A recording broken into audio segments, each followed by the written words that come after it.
can walk. We need that chair in the back. This morning, new accounts of the terrifying moments aboard Hawaiian Airlines Flight 35 from Phoenix to Honolulu Sunday.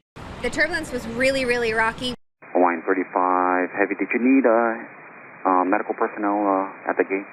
Yes, we do, Hawaiian 35. Sudden and severe turbulence leaving passengers lurching violently up and down, hitting their heads. A flying water bottle cracking the ceiling. Video from inside the cabin shows several on board shell-shocked, and among the injured, a 14-month-old child. It looks like everybody's going to survive. There were no fatalities, and I'm hoping folks don't have to stay in the hospital too long and can get back to their loved ones, whether they live here or are on vacation, and of course the crew members.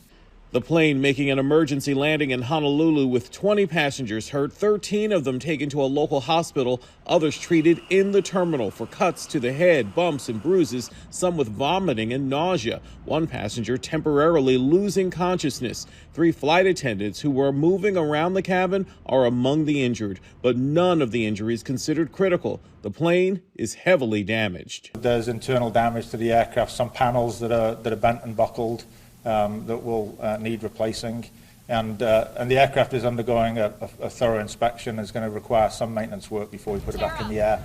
There were scattered thunderstorms in the area, but the airline says there was no warning that particular patch of air was dangerous. Still, the seatbelt sign was on at the time.